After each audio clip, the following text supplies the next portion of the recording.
سلام، حالتون چطوره؟ امیدوارم که عالی باشین. مثل روال سابق چنل دوباره خودم اومدم که با هم دیگه یکم صمیمی‌تر صحبت کنیم و امیدوارم که از این ویدیو خوشتون بیاد. بحث امروز راجع به علی ضیاست. علی ضیا اخیراً به تنهایی کل مدیای ایران رو دستش گرفته. کل که نه، یعنی میشه گفت بعد از حواشی و جنجالای عشق ابدی علی ضیا به نظر من رتبه دومو میگیره توی در واقع گرفتن رسانه دست خودش. چقدر پیجا، چقدر چنلا به خیلی از مصاحبه‌هایی که داشته پرداختن. یعنی من فکر میکنم از هر 3-4 تا مصاحبه‌ای که اخیراً توی چنل بازی‌ها گذاشته حداقل 1-2 تاش وایرال شده. نه حالا کل مصاحبه ها، یه بخشایی خیلی جنجالی شده. تمام اینا به کنار، حالا یه خبری وایرال شده که مثل چی ترکیده. این خبر انقدر جنجالی بوده که یه عده خیلی خوشحال شدن، یه عده خیلی ناراحت. حالا اون خبر چیه؟ خبر اومده که علی ضیا قراره بیاد توی شبکه خانگی مثل چی؟ مثل فیلمو، نما، فیلمنت، اینا که اشتراک می‌خریم و پول میدیم.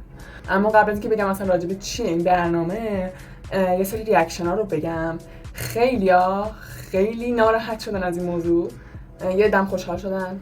حالا میگم چرا خوشحال شدن، ولی اون ناراحت ها واسه این ناراحتن که میگن که فرقی بین شبکه خانگی و صدا و سیما نیست، اصلا بیا یهو برو صدا و سیما دیگه، میدونی. حالا دلیل این که شبکه خانگی علی ضیا رو سیو کرده و دوباره بهش جلو داده برای برگشتن میتونه این باشه که واقعا بازدیدهای صحبت علی ضیا خیلی بالا رفته، سوالای سنجیده‌ای میکنه، مهمونای خاص و خوبی میاره.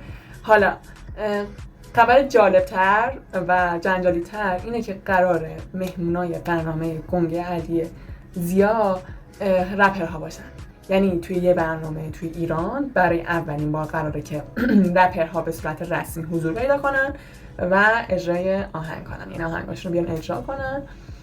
حالا این رپرها کیان؟ رپرهایی که میشه گفت مجوز گرفتن، مثل شایع، مهیار، گادپوری، چرسی، دورچی، پاپاپویز، شایانیو، دیگه چی؟ دیگه همینا فکر کنم اسم همشون رو گفتم. آره، آشنا و جی هم نگفتم، دوتا هم هست. و خب تازه اینا یه بخشی از یه سری از اونایی بود که قرار شرکت کنن. قطعا یه طیف گسترده‌تری قرار بیان و به نظر من خیلی میترکونه. تو ایران ما طرفدار رپ کم نداریم، حتی کسایی که طرفدار هیپ هاپن، کسایی که طرفدار خود پاپن هم یه جورایی رپ براشون جذابه. حتی خود من ممکنه که یه رپر رو فقط به خاطر حالا شخصیتش، پیش زمینه‌ای داشته باشه طرفدارش باشم. حتی اگه آهنگاشم گوش ندم قطعا میرم برنامه رو میبینم. و خب پربازدید بودن برنامه علی ضیا باعث شده که یه برنامه‌ای به این شکل بخواد چیده بشه و خب به نظر من این خودش یه خبر خوبه. یه جورایی اینکه تو کشور به تمام سلیقه‌ها و طیف‌ها در واقع راه داده بشه برای اینکه بیان توی مدیا و خب دیگه اون اسم زیرزمینی و اینا به کل بره کنار، حس خوبی داره. خود من حس میکنم که جای یاس خیلی میتونه خالی باشه تو این برنامه که مطمئنم و بعید بدونم که بیاد. اما خب میگم من خودم اولین چیزی که به ذهنم رسید بعد از شنیدن اسم این برنامه حضور یاس بود. علاوه بر علی ضیا خب جدیداً یکی امیرحسین قیاسیه که تو برنامه آخر شب، اسم نیمه شب، تو برنامه نیمه شب بازم سر صدا به پا کرده. حتی فکر میکنم یه برنامه هم توی یوتیوب، یه برنامه دیگه هم توی یوتیوب داره که اومده و اسپانسر والکس شده. اونم خیلی جالب بود برنامه‌اش. بعد از اونم مجید واشقانی بود که دوباره اومده با آدمای جنجالی در واقع مصاحبه کرده که آخریش شخصیت قلقلی بود. اما بازم با این حال، با اینکه الان این دوتا رو اسم بردم، اصلا نمیتونن با برنامه بازی‌های علی ضیا رقابت کنن.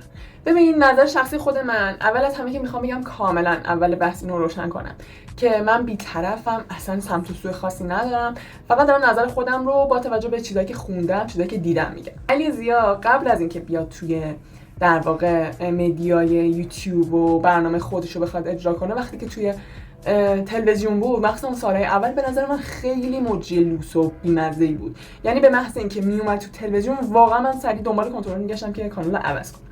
اما حالا هرچی پخته تر شده، اون صحبتایی که باید بکنه، اون شوخیایی که باید بکنه سنجیده تر شده و به شخص من خودم خیلی راحت‌تر تونستم باش توی یوتیوب ارتباط بگیرم. خود من تو چنل توی پست‌های قبلی حالا یه پلیلیست میذارم یا لینکشو توی بایو میذارم یا حالا یکی یکی ویدیوها رو این بالا لینک میکنم. خیلی از مصاحبه‌هاشون مثل یه مصاحبه با جواد هاشمی داشت که راجع به گلشیفته صحبت کرده بود، یه مصاحبه داشت با بازیگر در واقع استاد شهریار که یکم راجع به مسائل دو جنسه ها و LGBT صحبت کرده بود، اونم باز وایرال شده بود. اونم تو چنل به این محتواها پرداختم. حتما برید سر بزنید و ببینید، جای جنجالی رو گذاشتم، مطمئنم که خوشتون میاد. اما یه چند تا از کاراش که دیگه خیلی گل کرد، یکی آشتی دادن شایع با مهیار بود که باعث شد بتره که حتی یوتیوب این رو هم جزء کاتگوری LGBT ها قرار داد، 2 تا مرد هم دیگه رو بغل کرده بودن. حالا بگذاریم از همه اینا، اما آخرین شاهکار علی زیا که دیگه همه نسبت بهش واکنش نشون دادن، حتی صدای اینترنشنال هم در اومد، صحبت‌هاش با شهرام شب‌پره بود. ببین من خودم از اول تا آخر رو دیدم، واقعا شاید فقط مثلا 1-2 دقیقه، اونم جاهایی که داشت مثلا شهرام شب‌پره صحبت‌های تخصصی راجع به خواننده‌ها، آهنگسازی و اینا میکرد، برای من یه ذره بورینگ شد. وگرنه طی کل مصاحبه که فکر می‌کنم الان ویو میلیونی گرفته، یادم آخرین بار 1 میلیون گرفت، فکر می‌کنم شاید الان خیلی بیشتر، شاید نزدیک 2 میلیون شده باشه پیش. واقعا خیلی جذاب بود. خود شهرام شب‌پره بعداً گفت من خودم قبلا مصاحبه‌های علیزیا رو دیده بودم چقدر برنامه‌هاش اصلا خسته کننده و خشک نیست، واسه همین اصلا علیزیا رو انتخاب کردم. همینم به نظر من باعث شد که یکی مثل اینترنشنال یکم بترسه، احساس ترس کنه. تو یکی از ویدیوهام که الان فکر می‌کنم لینکشو میذارم، رسما یه طوری دارن مجری من و تو اینترنشنال دارن با شهرام شب‌پره حرف میزنن، انگار که دارن بازجوییش میکنن. یعنی انگار قبل از این مثلا برنامه زنده زنگ زدن گفتن که چرا مثلا رفتی با علی زیا چیز کردی، حالا بیا مصاحبه کن، درست کن اون کار اشتباهی که کردی. که واقعا شهرام شب‌پره خیلی با استرس حرف میزد، خیلی حال بدی داشت، همش میگفت ای بابا فلان، من فلان، هی داشت توضیح میداد، واقعا مثل که بازجویی. که حتی تو اون آخر مصاحبهش با مجری من تو میگفت ای بابا دست از سر من بردار، ولم کن. واسه همین میگم این آخرین ویدئویی بود که از علی زیا ترکید توی فضای رسانه.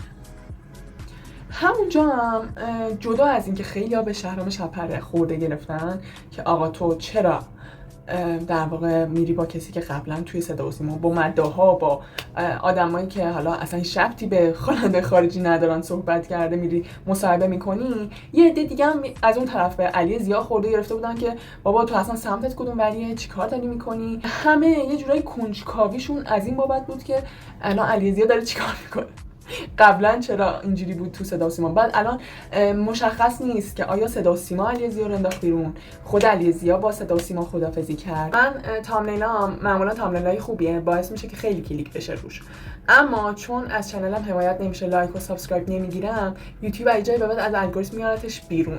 اگر براتون مقدوره از چنل حمایت کنید، حالا لایک، سابسکرایب، حتی سیو ویدیو، شیر. خلاصه ممنونم که هستین و خداحافظ.